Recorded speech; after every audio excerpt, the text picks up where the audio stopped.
السلام عليكم. بسم الله الرحمن الرحيم، والصلاة والسلام على سيدنا محمد وعلى آله وصحبه وسلم. المرمى اللي معانا دي متبطنة فيلر، معانا رفرفين وشنطة إن شاء الله هنسحق فيلر وهنلزقها وهندخل نرشها في الكابينة. الشنطة بتفتح وبتقفل، السكاكة مش راكبة. هنشوف إن شاء الله وإحنا بنرشها إزاي يعني نربطها بسلكة ونبدأ اللي إحنا نرشها من بره ومن جوه. وصنفرة الفيلر بنصنفر الفيلر ازاي علشان خاطر نتفادى اي ريجة او اي حاجة. بالنسبة لصنفرة المعجون، تنزيل المكسور، المعجون، الصنفرة، دي فيديوهات مشروحة هتلاقوها ان شاء الله في علامة اي والتعليق المثبت. ان شاء الله في الفيديو ده اللي هنعمله هنصنفر فيلر وهنلزق وهندخل نرشها في الكابينة مع بعض خطوة بخطوة. والاصطدام الجديد ايه هي المواد اللي بتنزل عليه علشان خاطر ما يقشرش. برايمر بلاستيك بقى ال1K وال2K، نعتمد على بركة الله. ندخل نعيش مع بعض كده في المرمى دي، نشوف ايه هي الخطوات اللي بتتم. بسم الله. معانا الرفرف زي ما احنا شايفين، عايزين نبطنه فيلر بعد مرحلة تنزيل المكسور، المعجون، الصنفرة. وصلنا للفيلر، عايزين نصنفر بقى الفيلر. ايه هي الخطوات وايه هي الصنفرة؟ واحنا بنلزق الفيلر بيحصل حروف عند الشفف، الدواخل، الابواب، مش عارف ايه، مكان اللزق بيكون فيه حروف. وبيكون فيه معانا صنفره اسبونج اسفنجيه بنبدا اللي احنا نصنفر بيها. اول حاجه الحروف، ما تبداش بالمكنه الاول، اول حاجه الحروف. طبعا الصنفره الاسفنجيه لو ما بتاكلش معاك ممكن بحته صنفره 320 اللي هي اللي انت بتصنفر بيها، او 400 على الجاف. احنا هنصنفر ان شاء الله على الجاف. بتبدا اللي انت تصنفر الحروف بيها بالصنفره قرص ال 400 او 320، تشيل العالي وتبدا بعد كده بالصنفره الاسفنجيه اللي معانا دي، سبونج مشروحه بالتفاصيل بخشناتها. في منها ميديوم وفاين وسوبر فاين والترا فاين بجميع خشناتها. في منها اللي بيصنفر المعجون كمان.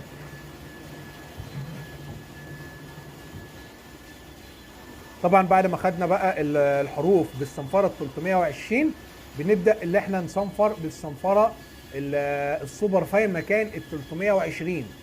وعلى فكره في سوبر فاين والترا فاين ممكن تسرق عليها الورنيش، يعني في حروف مرمات هنعملها ان شاء الله في القايم هنسرق عليها الورنيش عادي. صنفر هي مكان وتسرق فوق منها ورنيش وما تقلقش منها يعني. ولكن مش كل الخشنات زي بعضها، تختبرها الاول في قطعه مثلا عندك او حاجه. ولكن هي الالترا فاين بتكون حاجه ناعمه جدا يعني، بتنزل عليها. حتى بنستخدمها في الاماكن السرقه او الاماكن اللي بتاخد ورنيش بس، بنطفي بيها المزانق بتاعتها. لو جه عليها ورنيش ما بيعلمش. هنا بص بنبدا اللي احنا نصنفر مكان ال 320. طيب احنا ليه بدانا بالحروف يا رجاله؟ الحروف الاول علشان خاطر انت لسه هتفنش بالمكنه، فاي صنفره طلعت منك بره الحروف المكنه كده كده هتشيلها لك. انما لو صنفرت بالمكنه بال 320 او 400 من المكنه وبعد كده بال 500 وحبيت ترش وحبيت بقى تفنش بالحروف، تيجي تفنش بالحروف تلاقي الصنفره لطشت منك وعينك مش هتجيب مكان البتاع ده، ممكن تبلك وانت بترش ومشكله. انما لما بتاخد الحروف كده الاول كده، لو في مكان خربشه طلع بره مش مشكله عادي. انت كده كده هتبدأ اللي انت تفنش بالمكنة تاني. الفينش بتاعك بالمكنة هيشيلك بقى مكان الحروف او اي حاجة من دي. نبدأ بقى نخش بالبلوك. المكان ده كان فيه معجون،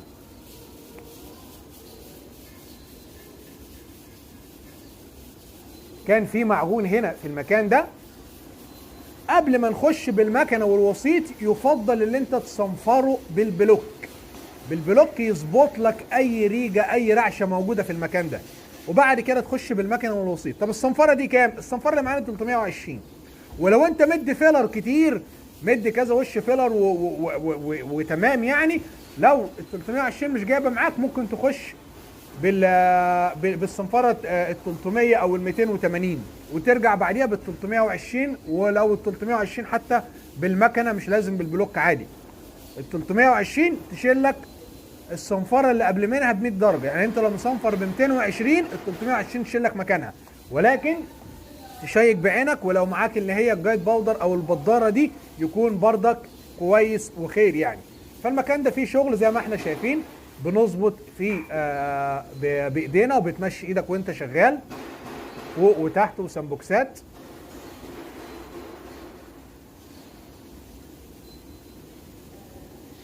بردك نفس الكلام هنا اهو، جميع السمبوكسات يا رجاله اهو، بردك كده من فوق لتحت. المكان ده زي بومبي، بتعوم انت على ايه؟ في كاوتشات طبعا، بتكون كاوتشات ناشفه وكاوتشات طريه، وفي ناس بيكون في كاوتشات كده، شفت انبوبه السيليكون بتكون عامله فيها الكيرف بتاع انبوبه السيليكون، وفي ناس بتجيب انبوبه السيليكون وتحط فيها صنفره وتصنفر مكان زي البومبي اللي لافف جوه ده. اهم حاجه تكون شغال ايه يعني، مركز بدماغك كده وتحس بالشغلانه تحت ايدك. ولو لابس جوانتي على فكره يخليك تشعر بالشغلانه اكتر، فيها اي رعشه فيها اي حاجه. وممكن بعد ما تخلص الفيلر تجيب المطهر والمنديل وتبدا تمشي كده على الشغل وتمرق لو في اي ريجه اي رعشه تتفاداها يعني. بردك من تحت هنا كان في شغل، بنبدا نصنفر كده زي ما احنا شايفين، وتروح وتيجي على العدله بتاعت الشغلانه، انت بتصنفر بالكاوتش على عدلتها.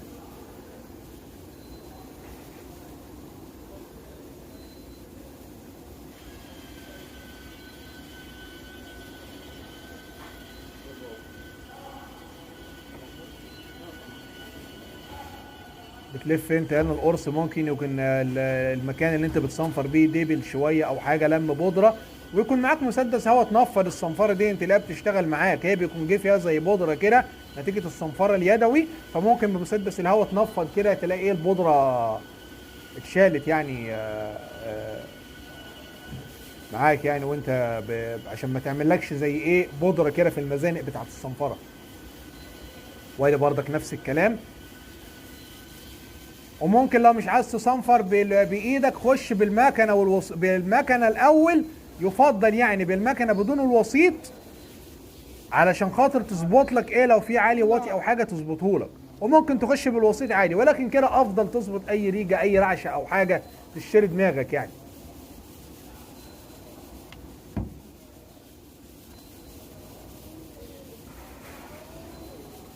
تسلم ايديكم يا رجاله.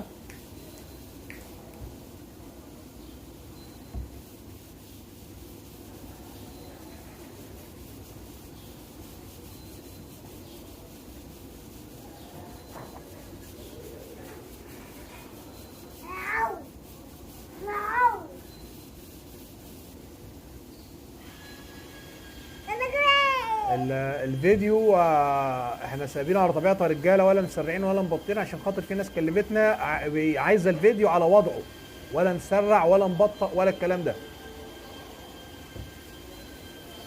وقولوا رايكم في التعليقات، عايزين الفيديو بتعليق بدون تعليق، على وضعه كتابي، نكتب نوضح ايه اللي بيتم بس.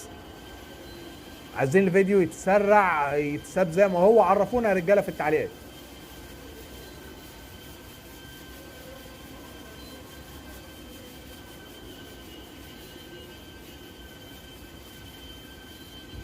هنا المكان ده فيه بومبي، ده الانترفيس على فكره اللي هو الوسيط. هنا زي فيه بومبي كده، بتريح انت فيها شويه عشان خاطر ده مكان بومبي يظبط معاك يعني اي حاجه، وتمشي فوق كده. في على فكره ان شاء الله فكرونا نعرض لكم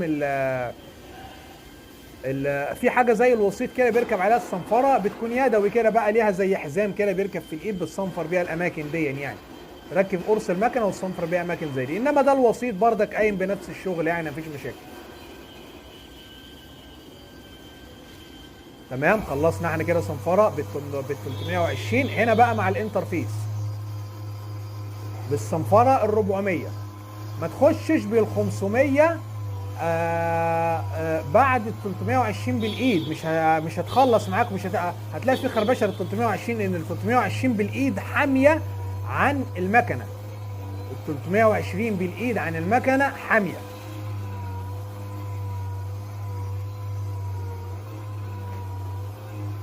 لكن ال 400 بتشيل لك بقى ايه، ال 400 اخشن من ال 500، فهتشيل لك مكان الايه، مكان الصنفره 320 كويس جدا.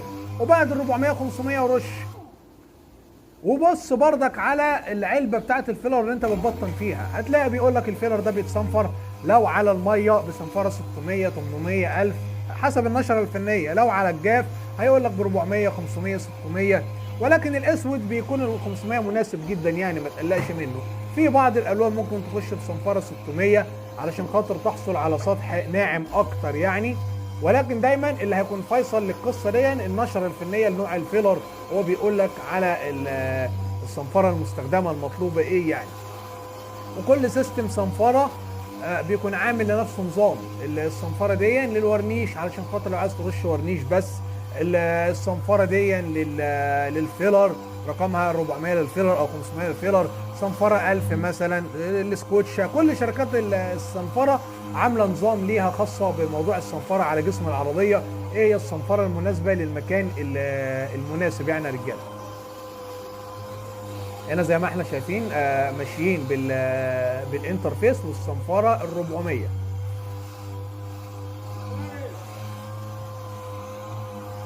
مكنه 5، مكنه المدار اللامركزي بتاعها او المكنه التردد العشوائي بتاعها 5 ام، وشارحين معنى الكلام ده ايه معنى 5 و6 و9.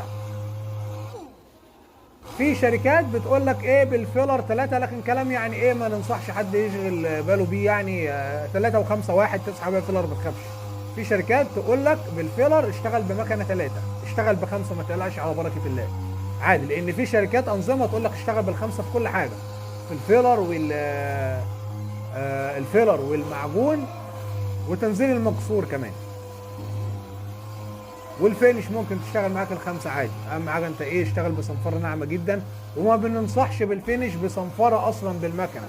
الفينش بصنفره 2000 بالايد وتشتغل. الصنفره نازله ناعمه معاك، بتنعم السطح معاك، جايب بودر ريدي عينك على الشغلانه، مفيش اي تمريع مفيش اي خربشه.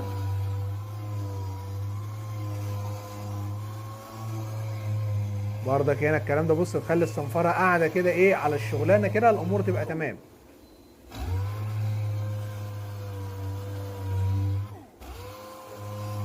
في اللزق اللي على الباب ده في انواع لزق على فكره، دي صنفره 500 كده معانا، احنا كده بنضرب بقى ال 500، ضربنا 400 بعد كده 500. في لزق بيتضاف على الابواب دي عشان خاطر الابواب ما تتجرحش،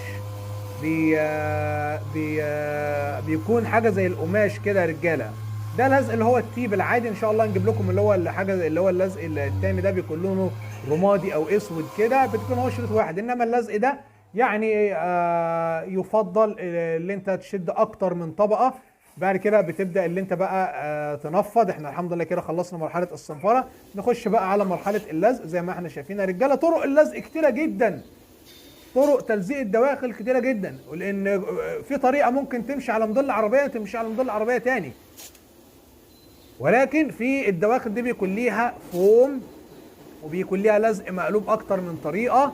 الطريقه اللي احنا شايفينها دي، وفي طريقه بتقلب اللزق، وفي طريقه بتعمل لزقه مقلوبه بيكون ليها كيرف كده. كل ده مشروح انواع اللزق المقلوب دون. بعد كده بتبدا اللي انت ترد الباب وتلم الحرف على بره، بس تتاكد ان في ايه بقى، في مسافه من الرفرف من جوه تقريبا 2 مللي عند حرف الشفه بالظبط ظاهره. يعني حرف اللزق ده مش على الحرف بتاع الرفرف بالظبط، لا ده داخل لجوه شويه. بترفع انت كده بضفر صباعك كده او بباغه، بتبدا تخليه ما تخليش الحرف على حرفه بالظبط، لا بيخش ايه، بتخلي حرف اللزق داخل لجوه شفه الرفرف، عشان ال2 مللي بتوع دواخل الرفرف دول ياخدوا الورنيش واللون معاك.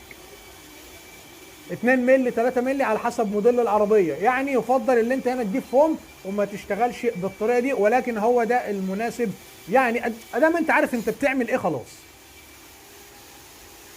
لو النقطه دي مش مفهومه يا رجاله قولوا لنا ان شاء الله نعمل لكم فيديو ليها لوحده. وبعد كده بنبدا اللي احنا نلزق زي ما احنا شايفين كده.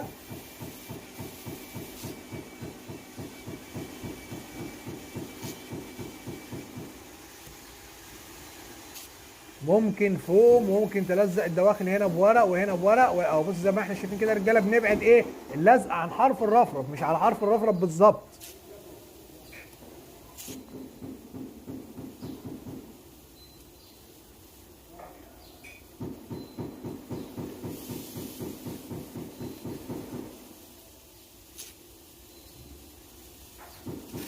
ونفس الكلام فوق على القايم فوق كده. انت اشتريت دماغك بقى، ولا لزقت عظم القصعه بتاعت الرفرف، ولا لزقت الدواخل بتاعت الباب، ولا اي حاجه. انت كده هو شريط واحد كده غطيت الدنيا كلها وريحت دماغك. لكن كل موديل عشان خاطر ما يجيش حد يطبق حاجه زي كده وتعمل له حرف او حاجه، لا جرب حاجه زي كده تجربه الاول. ايه في حاجه مثلا كده انت بتكون رشاها صغيره، تجربه بورنيش مثلا بدون تنور وترجع تمسحه. وزي ما احنا شايفين بردك ادي الدواخل. هنا المكان ده يعني هيتعمل فيه زي سبوت ريبير صغير. ممكن انت بقى ادام انت هترش الدواخل دي معاك، ممكن ترشها تديها وش ورنيش معاك لو هي يعني فيها محتاجه ان هي تترش، وممكن ترشها.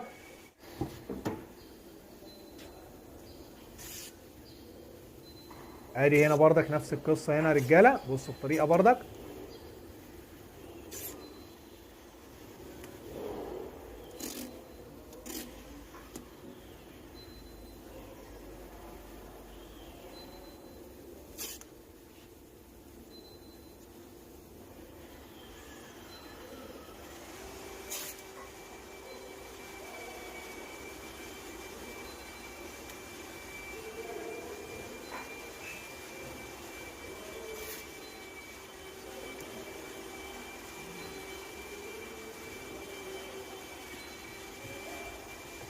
نرد الباب ونبدأ نلم اللزق على بره.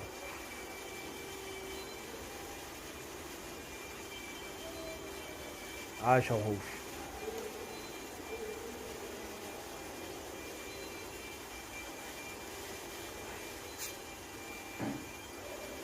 اتأكد طبعا مفيش اي حاجة متعرية من الباب علشان خاطر ما يجيش عليه دهان او ورنيش.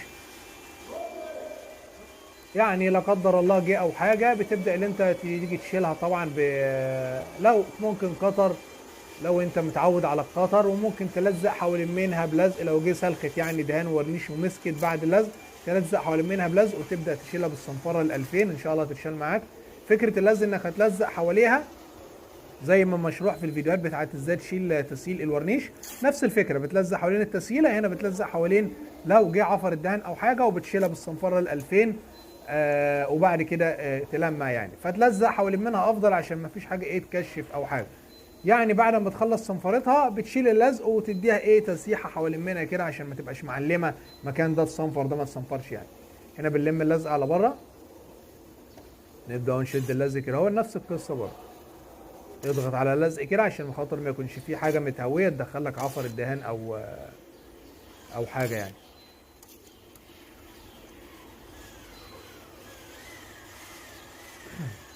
ادي هي دي ممكن مكان زي دون لو ما تغطاش يعني لا قدر الله. ادي لزقه مقلوبه يا رجاله على التانك من جوه كده. طبعا مش كل الموديلات زي بعضها. هنا احنا بنشد ايه اللزقه المقلوبه كده على غطا التانك منين؟ بردك بتسيب ملي او 2 ملي، ولو جبتها على الحرف بالظبط كده كده اللزقه المقلوبه دي اصلا ما بتكونش حاده، دي حرفها بيكون مقلوب على جوه. مشروحه بردك اللزقه المقلوبه دي ازاي هتلاقوها ان شاء الله عندكم على القناه. وادي هنا نفس الكلام نلفها عليها كده اهون.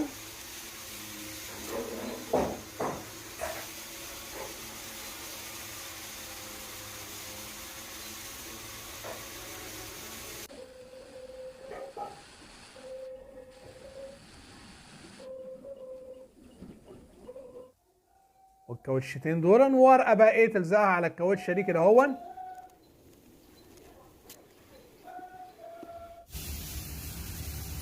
بفضل الله كده احنا دخلنا الكابينه. ده الاكسدام الجديد معانا، وادي الشنطه معانا متحمله على سلك مربوطه في الظهر او باكتر من طبقه لزق. لو انت معاك السلكه بتربطهم على بعض جامد او حبل.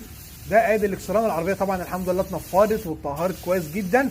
ده برايمر بلاستيك عازل اكسدامات. عارفين العازل الشفاف؟ ده زي العازل الشفاف بالظبط، ولكن ده ميزته ان هو لونه رصاصي وبياخد مصلب، في منه ابيض واسود ورصاصي. بتتحكم طبعا في درجه الرصاصي حسب اللون اللي معاك. مشروع فيه اكتر من نوع ده على فكره، وفي منه اكريليك. هو نفس القصه ولكن لونه رصاصي. بننزل بيه على الاكسدام وبتستنى 5 أو 10 دقايق وترجع تنزل باللون. هنا فتحنا الشنطه علشان خاطر نرش دواخل الشنطه. ادي طبقه اللون، اول وش لون اللي هو البيس كوت.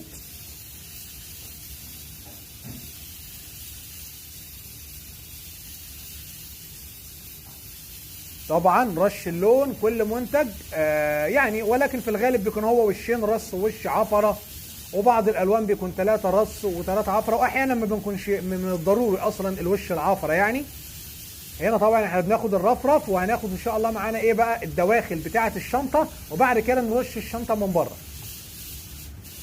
ممكن العكس ممكن، ولكن دايما تخلي الحاجات الخارجيه هي لمستك الاخيره تكون من عليها. ليه؟ علشان خاطر لو رشيتها هي الاول وجيت ترش من جوه، ممكن اللي جوه يطلع لك عفره على بره تكون نشفت شويه او حاجه، فعشان خاطر كده يفضل الدواخل تكون الاول. هنا احنا رشينا الدواخل، بعد كده نبدا نرش الشنطه من بره. سايب انت طبعا البطانه البلاستيك دي تتهوى، بتاخد الفلاش تايم بتاعها اللي هي على الاكسدام. هل الشفاف ينفع؟ الشفاف ينفع عادي. ادي الرفرف الثاني اللي معانا الشفاف، عادي ينفع، ولكن دي اقوى. اي حاجه في الورش او مراكز الخدمه او بتكون الحاجه 2K اقوى يعني. هنا احنا بعد ما رشينا فتحنا، نبدا هنا معانا شغل في الدواخل من جوه بردك، ناخده كده في الظهر. الافضل طبعا زي ما قلنا نعمل ايه، خليك في خلص الفينش بتاعك الدواخل الاول، ولكن احنا عشان خاطر لسه هندي ايه اكتر يعني من طبقه تاني.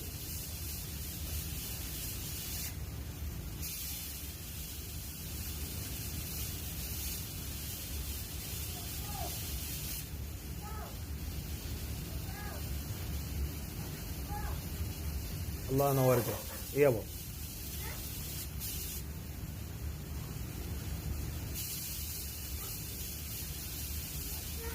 يا جماعه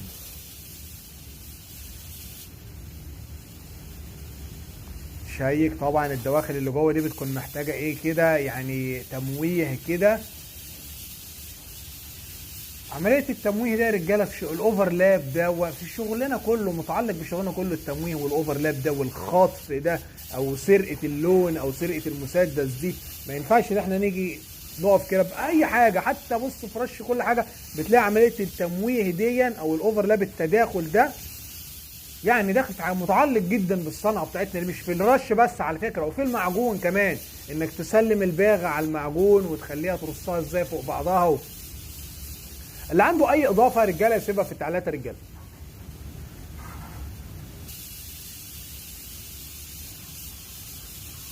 هنا تشيك كده، في حاجه هنا، في حاجه هنا محتاجه عفره كده عفره كده. ادي هنا الدرعات معانا والشغل. هل الاكسرام الفيلر اللي على الاكسرام ده لو سيبناه 10 دقايق ربع ساعه نص ساعه لا عادي رش. اهم حاجه ما تبيتوش لتاني يوم او يعدي عليه مثلا ساعتين 3 4 يعني، هنا هيكون مش وظيفته راحت. لازم ترش عليه اللون بعد 5 او 10 دقايق. طب لو جينا رشينا عليه اللون تاني يوم، لا هنا يفضل بقى انك تصنفره.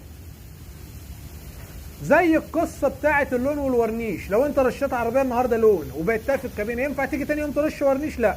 امال ايه اللي يحصل؟ ده السبويلر معانا، ترشها يا اما لون ورنيش، يا اما تصنفرها تديها لون وتديها ورنيش، لكن ما ينفعش تديها تاني يوم ورنيش وهي واخده لون. لازم يترش بنظام الويت اون ويت. هنا طبعا احنا بنقول الحامل ما تركنوش على الارض، تخليه على حامل اللي خرطوم، ما ترموش على الارض عشان ما يلمكش تراب او حاجه. ادي هنا بناخد الشفف وبنرش الاكسرام مع بعض بردك، وش راس وش 80% حسب النشره الفنيه المنتج، ولكن معظم الشركات بيكون وشين 100% وش عرض. لسه برضه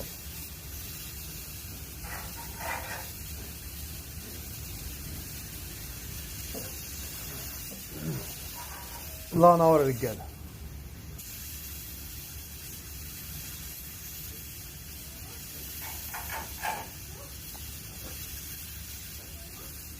ده مسدس كان مسدس معانا HVLB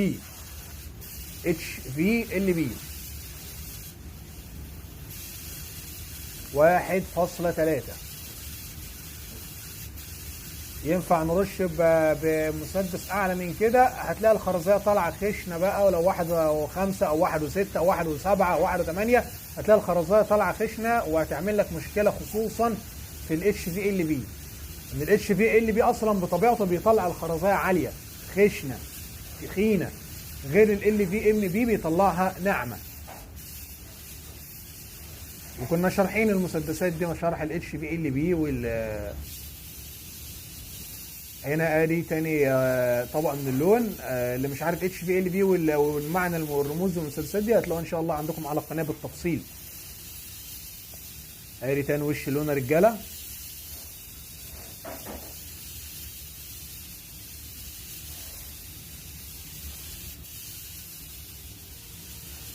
راس عينك على الشغلانه وانت بترصها. الاسود اي نعم لون غامق لكن بردك ما يردعكش ان في درجات اسود بتكون شفافه. الاسود اللي هو البسكوت ادام مط ده ما بيخدع العين فعلا. احنا الحمد لله كده خلصنا الدواخل يا رجاله. بنبدا بقى ايه نرش من بره. عادي هنا بنرش كده من تحت لفوق عادي او من فوق لتحت مش مشاكل. هو ميزه الاتش في اللي بينه بيوفر في الخامه شويه، لكن بيستهلك هواء. استهلاكه للهواء كبير، بيستهلك كميه هواء كبيره. حتى هو اتش في هاي فوليوم لو بريشر، يعني بيستهلك هواء كبير، بياخد كميه حجم هواء كبير بيطلعه بضغط منخفض. لو بريشر ضغط منخفض.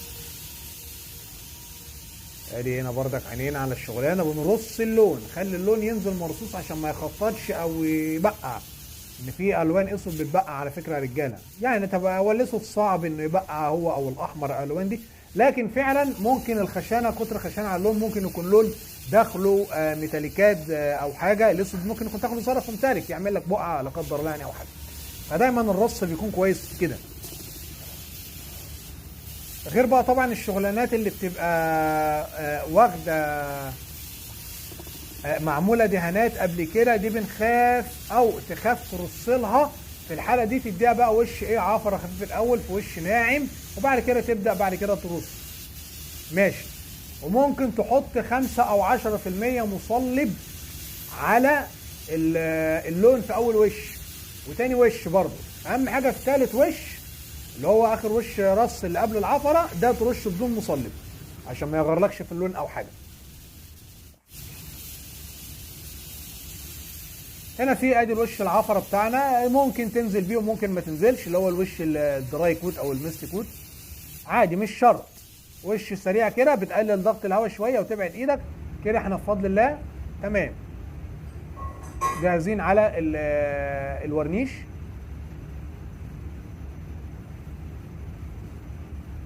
طبعا في تجريء بنمشيه على الحروف دي مهم جدا.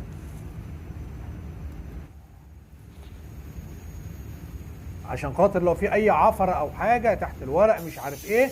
ادي معانا مسدس ال في ام بي اللي هو الترانس تك تي 2 مشروح بردك بتفاصيله عندكم على القناه. بنجيب كده من تحت لفوق علشان خاطر يعني ايه بقى ليه ما جبناش من فوق لتحت في الرفرف؟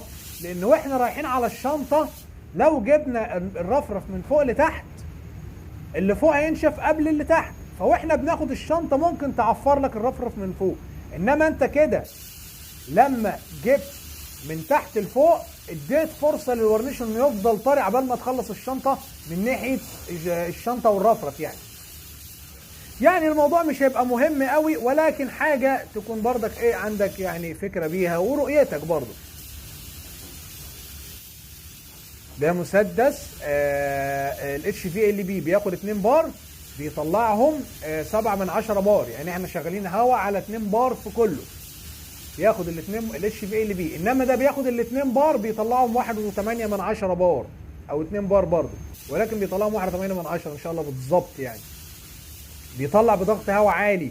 هيطلع لك بقى الورنيشه ايه ناعمه سايحه. طب الاتش في ال بي هيطلع لك الورنيشه فيها بونطه شويه.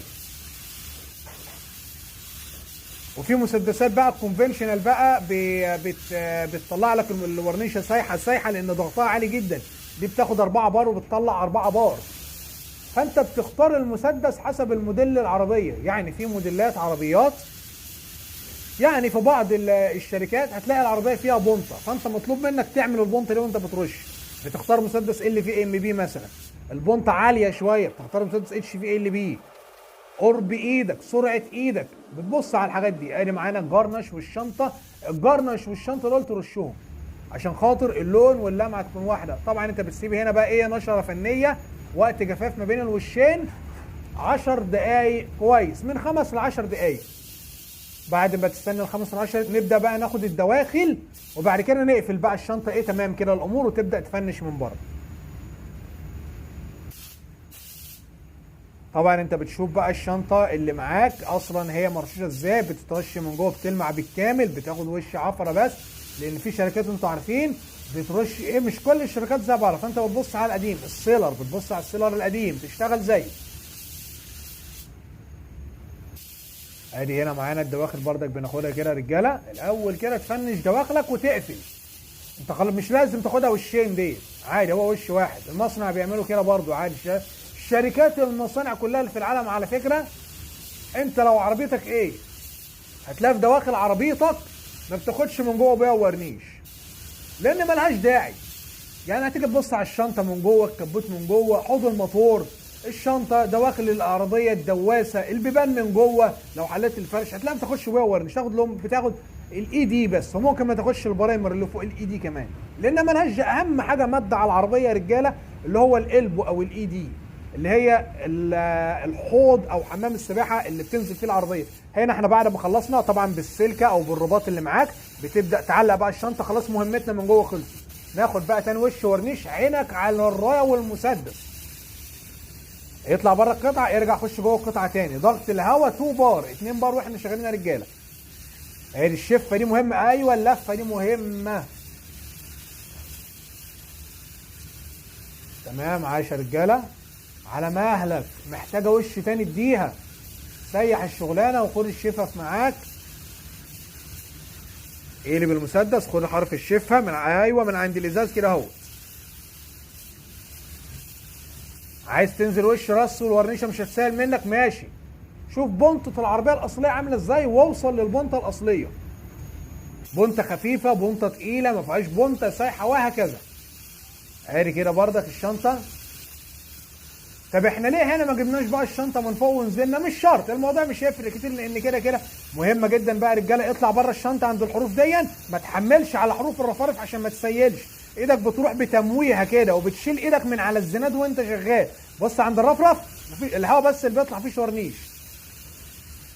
طيب جبنا ليه من تحت؟ بصوا احنا اخر حاجه هناخدها دلوقتي الشنطه من فوق، واحنا بناخد الرفرف الناحيه الثانيه هنجيب من فوق وننزل تحت، هتكون الشنطه لسه طريه، فبالتالي العفره بتاعت الرفرف اللي هناك مش هتعمل لك عفره على الشنطه.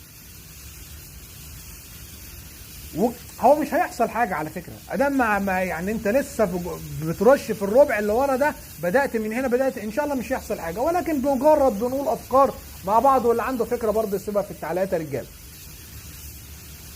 تمام، هات بقى الرفرف اوان بتاعك. تمام زي الفل كده اهون. هنا بقى التنر الفيد اوت، تنر التسييح، تنر المرمات، وهو سخن كده حنين. تمام، وهنا بردك في حاجات في الدواخل كده. ده مسدس معاك في تنر مرمات غير بس كده. معاك مسدس ثاني في تنر مرمات او سبراي. خلاص انت من مرمتك كده اهو، خدت الحاجات اللي عايزه تسيح خلاص، وتكمل بقى بالمسدس الثاني. يفضل ان يكون معاك اكتر من مسدس في الكابينه. مسدس للبليندنج، مسدس للتنر مرمات، مسدس للورنيش، مسدس للون، حتى لو مسدسات رخيصه. يعني تجيب مسدس رخيص اللي هو ابو 10 15 دولار ده لتنر مرمات بس. مسدس ب 100 جنيه او 150 جنيه على حسب يعني. مسدس رخيص للبلندنج، مش لازم مسدس غالي. واللون والورنيش يعني وكنا عملنا حلقه على موضوع المسدسات ده، الفرق بين الغالي والرخيص والقصص ديت. يعني في حاجات ممكن تجيب مسدسات مش لازم غاليه قوي تشغلك يعني. يكون معاك اكتر من مسدس، انا وجهه نظر افضل ما يكون معاك مسدس واحد مثلا وسعره غالي وانت تقعد تلف حوالين نفسك جوه الكابينه. يعني الحمد لله بفضل الله تمام كده الموضوع يا رجاله. تسلم ايديكم. طبعا بتشوف انت الورنيشه بتاعتك الاصليه عامله ازاي. هنا رتين مرمات ده يتسيح، الحرف ده يا رجاله يتسخن عليه، يتسخن عليه كويس جدا في الكابينه. مهم حتى لو طلعت بره الكابينه والعربيه ما كانتش سخنه ولقيت الحرف ده وانت بتلمعه جري معاك، تسخن عليه بالبلاور اللي هو الهيتر، تسخن عليه بالبلاور الهيتر، وتبدا على بركه الله تسحق وتلمع فيه، ان شاء الله هيبقى زي الفل معاك. هل ممكن ندي وش تالت؟ هل ممكن معاك رصاصايه او حاجه اسحقها ولمعها على قدها. حاول الاسود ما تطفوش كله ولا تلمعه، من الاسود يعني من الالوان اللي في تلميعها بيكون انتوا عارفين طبعا يعني معامله خاصه، ولازم اكتر من سفنجه في التلميع، وبعد الكومباوند الناعم بيكون فيه بولش انعم وهكذا. فانت ربنا يكرمك كده هون، يعني ايه شويه تنفيض حلوين في الكابينه، تطهير مش عارف ايه، هتلاقي الامور باذن الله تمام معاك يعني.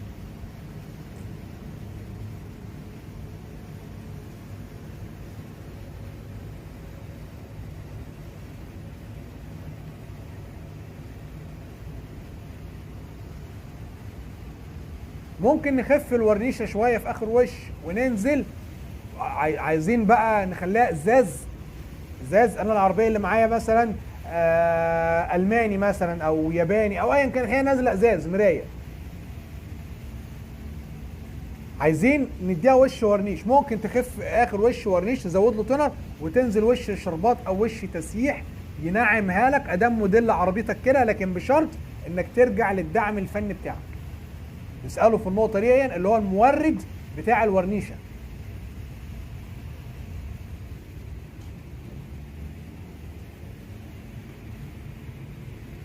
يا رب يكون الفيديو سهل ومفيد يا رجاله، اللي يعني بفضل الله الامور كده تمام. الاكسلام طبعا بيكون ممكن تنزل وش لون وتستنى شويه وتدي سحقه كده خفيفه لو معاك ترابه او حاجه. اهم حاجه تطوق مكان الصنفره كويس، وتنزل بقى بتانية وش لون وتعفر وتنزل بالورنيش. عايش تسلم ايديكم يا رجاله. عايز تسيح اكتر من كده قول موديل عربيتك كده سيح. ادي هنا بعد ما بفضل الله خلصنا.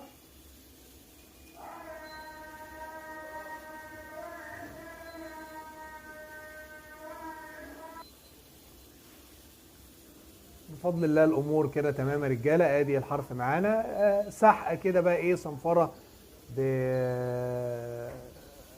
2000 مثلا، او تبقى يعني حته بص من على الشفه بالظبط يا رجاله، اللي جوه ده سليم ما فيهوش اي حاجه. حته صنفره 2000، وتبدا اللي انت تلمع بالكومباوند.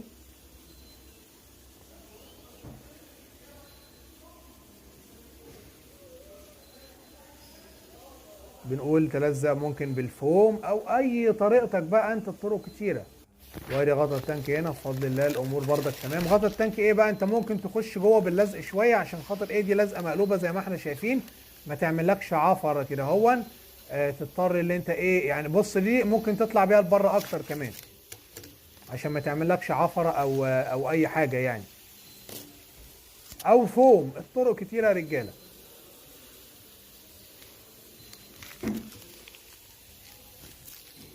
يا رب يكون الفيديو سهل ومفيد. ما تنسوناش في الدعاء يا رجاله. ما تنسوش تدعوا لكل الناس اللي شغاله على القناه، تدعوا لامواتكم وامواتنا وجميع اموات المسلمين. كان معاكم اخوكم احمد جمال، والسلام عليكم ورحمه الله وبركاته.